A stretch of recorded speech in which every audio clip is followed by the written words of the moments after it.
Welcome to the Garden Show, a show created to demonstrate just how simple and rewarding gardening can be. From growing your own succulent fresh veg to having blooming flowers, we're going to show you can do all of it. And today is the day we start.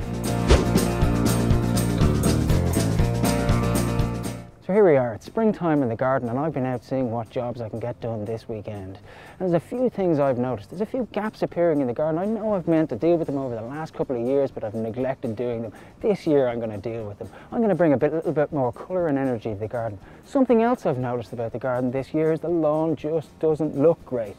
While I was cleaning away the winter debris, I noticed a lot of weed growth, but I also noticed there's a lot of patches in the garden and I really want to get them dealt with this year. It's so easy to look after a lawn. It's very simple. With a few easy things, I know I can get this lawn looking absolutely fantastic. Something else I'm going to do is start growing veg. Now, as a person who loves plants, I always advise people, take it slow with growing veg. Don't try and do everything in 1 year. So that's what I'm going to do. I'm going to take my own advice and I'm going to take a couple of things. And the couple of things I'm going to try growing this year are spuds and rhubarb. And I think the best place for me to start is in the local garden centre. Buying plants for your garden is not rocket science. If you're going out to your garden centre today to buy plants, you only need to know 3 things. 1, what do you want that plant to do? Do you want it to have scent, colour, or even provide a function in the garden? 2, how much space do you have? And don't worry about overly measuring it. You can pace it out with your feet or even get your camera or your phone and take a photograph and show the member of staff in the garden centre and they'll help you. Number 3, how much money do you have to spend? Plants come in all shapes and sizes and there's ones available for every budget. So before you head out to the garden centre today, keep those 3 things in mind.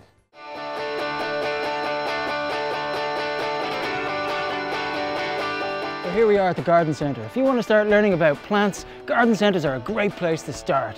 The staff are always passionate and knowledgeable, so don't be afraid to ask when you get here.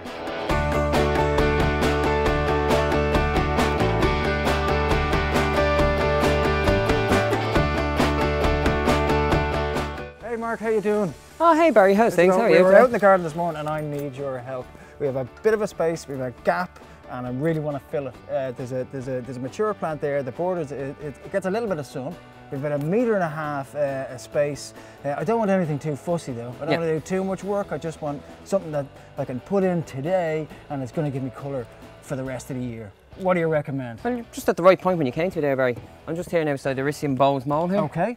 Ideal plant as a backing plant. They'll give you a bit of height for the back of the area you're looking for. Not going to be too big, about 2–2.5 feet height by width. Okay. Again, give you loads of colour. Am I going to have to do too much work today? No, not too much work at all to it. Gives you loads of colour throughout the year. Fantastic. Keep going each year, and your maintenance is very low as well at the end of the year, so brilliant. It's going to be fairly easy for you to cope with. Okay, that's 1 down. That's 1, and if you want to come a little bit lower, then we could use the likes of the hooker here, Barry. Okay. Again, lovely, lower in height, so it's going to step down from the Ericium.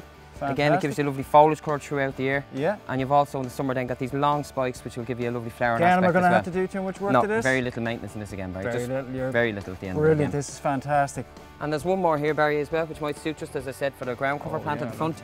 The Viola propria here. It's a lovely little foliage plant, and then you've got your lovely little purple flowers as well on the low maintenance. Low maintenance again, and low in height, so just as a ground cover plant. Absolutely fantastic. Okay, thanks Barry. A million. No.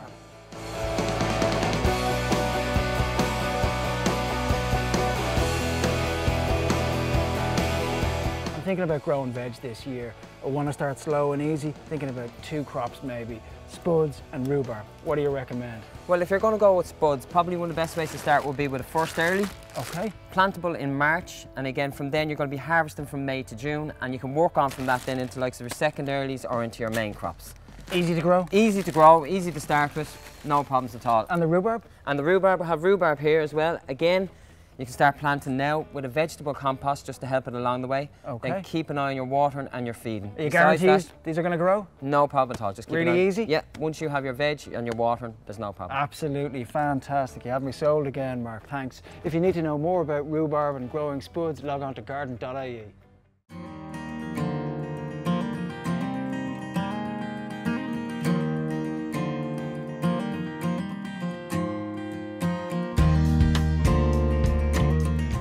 Hey Mark, one last thing today, I promise you. Looking at the lawn this morning, gave it a little bit of a sweep over to get rid of the winter debris. noticed a little bit of weed, a little bit of moss, and it's a little bit patchy in places. What do you recommend to give the lawn a lift? Well, at the minute, Barry, what we suggested is that you get a lawn feed weed and moss killer. Okay. Again, at this stage, it'll help to enhance your lawn, kill the weeds and the moss. Okay. Give you a few days from that then, and you'll be able to rake out your moss and take away your weeds. And then you'll be able to go on to just putting in some regrass seed. This is easy, is it? Yeah, this is easy. All you need to do is apply this day and leave it. Okay. Once the rain soaks in, it'll do the work it needs to do. After that, then in a week or so, once you're ready for your patches, you can then put in your grass seed and reseed again. Okay, Mark, you have me sold again. Thanks a million. You are a star. Okay, let's go.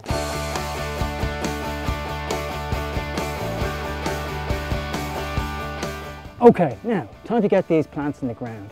Planting plants is not difficult. There's only a couple of things you really need to know. The first thing you want to do is site the plants so you're happy with where they're going to go. The second thing to do is give them a little bit of water before you put them into the ground. Thirdly, actually digging the hole. All you need to know about digging a hole for a plant is you want the surface height of the pot the same height as the ground that they're going into. In terms of how wide you dig, 1 to 2 times the width of the pot. And that's really all you need to know. So let's get these in the ground. It's give your plants a little bit of a boost. Think about adding a little bit of multi-purpose compost. I'm using one of Westland's products here, which is a multi-purpose one, which really is good quality and it'll give your plants a great boost.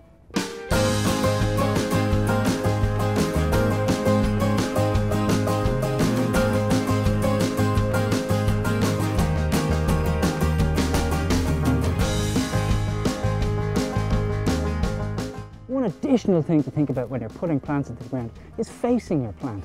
It's a very simple thing. All you're really talking about doing is putting the plant's best face forward. So in terms of this, I want the best orientation for this. So I'm going to turn it like this. So the higher part of the plant is at the back and the most amount of flowers are facing. This one here, again, just turn like this so the highest flower stem is at the back. Again, this is a ground cover, so it's not as important. And really, that's all you need to know.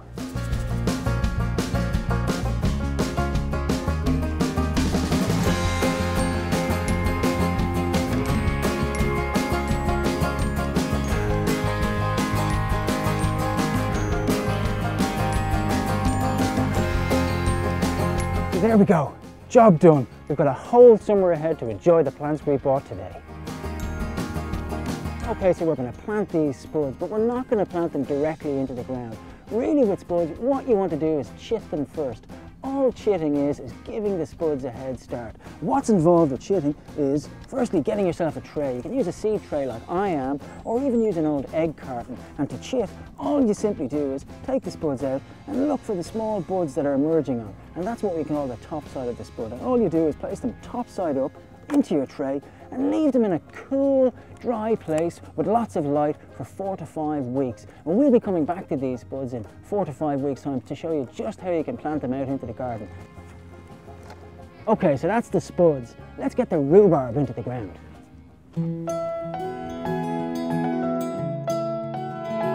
Okay, so we're ready to plant the rhubarb, and you know what? I am delighted I got to the garden centre today and bought it, because I haven't eaten rhubarb crumble since I was 5 years old. And you know what? I almost feel like eating it right now, but I'm going to give it a head start and get it into the ground. The important things to remember when planting rhubarb are you need plenty of space, you need a lot of sunlight, and when you're putting it into the ground, dig the hole a little bit wider. They like organic matter. Also, place it a little bit higher in the ground and mound the soil up around it. That'll help promote growth. So let's get this one into the ground.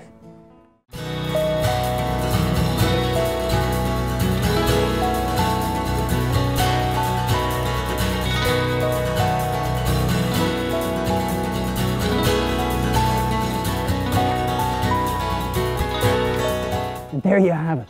I don't know how I'm going to stop myself from eating it over the next few weeks, but I know in a couple of weeks' time I'm going to be eating rhubarb crumble.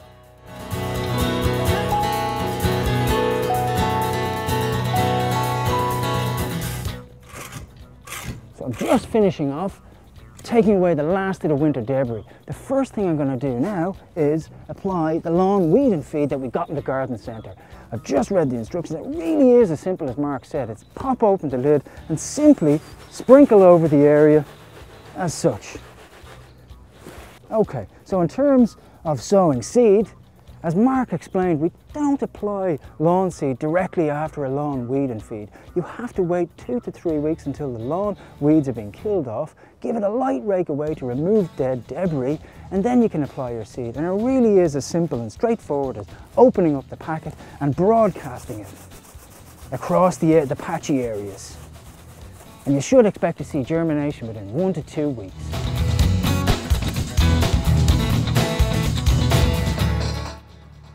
Thanks for joining us. Tune in next week and we're going to be showing you just how you can grow your own garden from seed, and we're going to be joined by an expert from Westland Horticulture who's going to show us how to deal with troublesome soils.